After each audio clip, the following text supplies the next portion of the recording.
دوستو وہ سرزمین جس پر وانگ خان کی حکومت تھی کاراختہ کہلاتی تھی۔ اس سرزمین کی سرحدیں خطا سے ملتی تھیں جو شمالی سمت میں چین کا حصہ تھا۔ یہ خطا کا وہ حصہ تھا جہاں تاتاری مقیم تھے۔ ابتدا میں وانگ خان کا نام تورل تھا۔ وانگ خان کوئی نام نہ تھا بلکہ لقب تھا جو اسے اقتدار پر بیٹھتے ہی دیا گیا تھا۔ دوستو میں ہوں محمد ذیشان اور آپ دیکھ رہے ہیں کریڈیبل آسی یوٹیوب چینل۔ دوستو ہمارے 1000 سبسکرائبر پورے کرنے میں ہماری مدد کریں اور ویڈیو کی حوصلہ افزائی کے لیے ہمارے چینل کو سبسکرائب اور شیئر کریں اور ساتھ ہی بیل آئیکن پر لازمی کلک کریں۔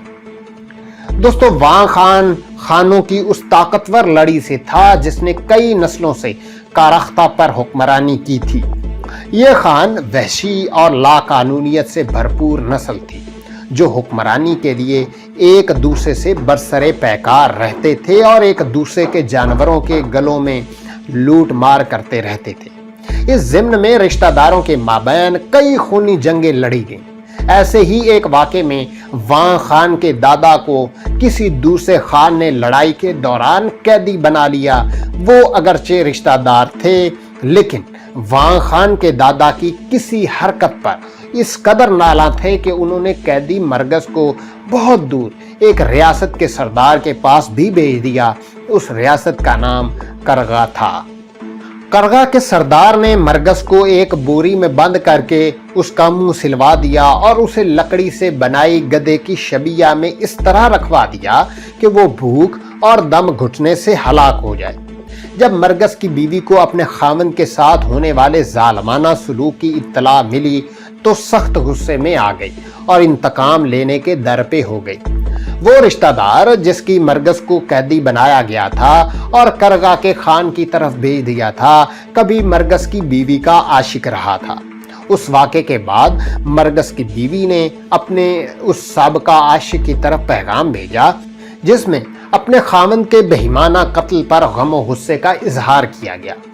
اس پیغام میں اس نے صرف کرغا کے خان کو اس قتل پر مورد الزام ٹھہرایا تھا۔ اس نے یہ کہا کہ وہ اس کے لیے ایک تڑپ سینے میں رکھتی ہے اور اگر وہ بھی اس کے لیے محبت بھرے جذبات رکھتا ہے جیسا کہ وہ پہلے کبھی رکھتا تھا تو اس سے شادی کرنے اور اس کی بیوی بننے کو تیار ہے۔ اگر اسے منظور ہے تو مقررہ جگہ پر ملاقات کے لیے آ جائے، وہ اسے مل جائے گی۔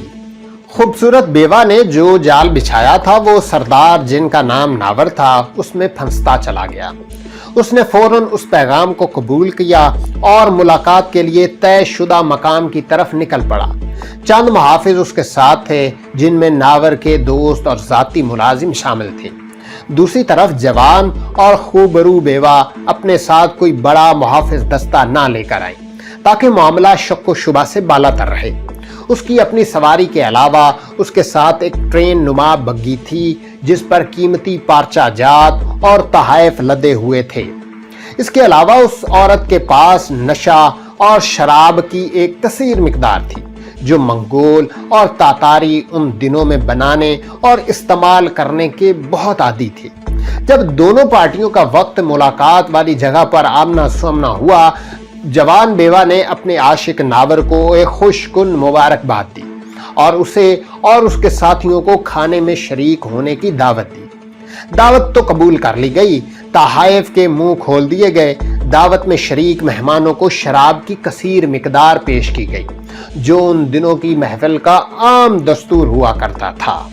جلد ہی تمام مہمان نشے میں سدھ بدھ کھو چکے تھے لیکن جوان شہزادی نے ابھی تک خود پر کنٹرول رکھا تھا تاکہ کسی کو شک نہ ہو۔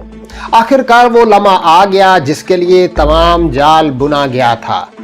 شہزادی کے مخصوص اشارہ دے دیا اور لکڑی کے ڈبوں میں بند مسلح افراد بوتل کے جن کی طرح باہر نکلے اور نشے میں دھت مہمانوں کی طرف لپکے۔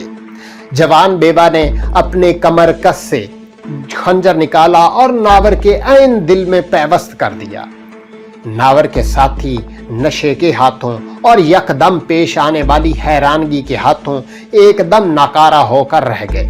ان کی طرف سے مزاحمت برائے نام تھی، تمام کے تمام قتل کر دیے گئے۔